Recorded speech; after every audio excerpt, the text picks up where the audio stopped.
खबर आपको दें, कैसर शेख की ज़ेर सदारत कौमी असम्बली कायमा कमेटी खजाना का इजलास। वजीर खजाना इसहाक डार की अदम हाजिरी पर कमेटी का इजहार बरहमी। वजीर खजाना सियासी और मुआशी मामलात की वजह से मसरूफ़ हैं। वजीर ममलिकत वजीर खजाना मसरूफ़ नहीं बल्कि कमेटी को अहमियत नहीं दे रहे हैं। उमर हयात से मजीद तफसीलात जानते हैं। उमर बताइएगा। जी बिल्कुल, कैसर अहमद शेख की ज़ेर सदारत कौमी असम्बली की कायमा कमेटी खजाना ने वजीर खजाना इसहाक डार की अदम हाजिरी पर बरहमी का इजहार किया है और बाकायदा तौर पर ये एहतजाज भी किया है। और साबिर कायम खानी जो कि रुकन कमेटी है, उन्होंने कहा हमारा इस पर एहतजाज है। और दूसरी जानिब जो चौधरी खालिद जावेद है, उन्होंने कहा कि अगर वजीर खजाना नहीं आते तो हमें बुला लें।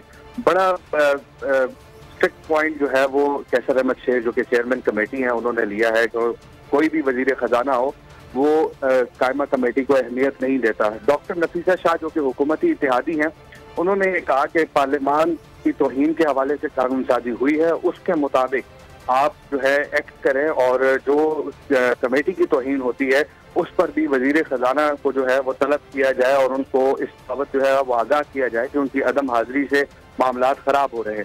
दूसरा, उन्होंने कहा कि अगर वजीर नहीं आते तो कोई भी हुकूमती कानून साजी को कमेटी जो है वो टेकअप नहीं करेगी, किसी भी बिल पर ना डिस्कशन होगी और ना उसकी मंजूरी दी जाएगी। तो ये बड़ी अहमियत का मामला है कि वजीर खजाना जो है वो इजलासों में नहीं आते, उनकी जो नुमाइंदगी है वो वजीर मुमलिकत। इंतजार था ना, चलो इस बार वो करते हैं जो इससे पहले किया ही नहीं। किस्मत की आंखों में आंखें डाल के जीतना होगा।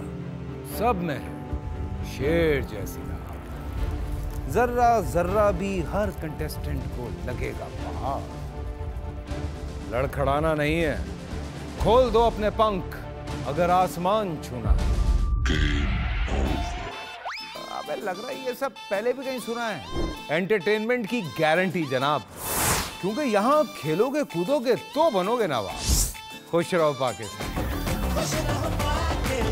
खुश रहो पाकिस्तान, बुध और जुमेरात शाम 7 बजे सिर्फ बोल एंटरटेनमेंट पर। सब्सक्राइब करें और बेल दबाएं ताकि कोई खबर रह न जाए।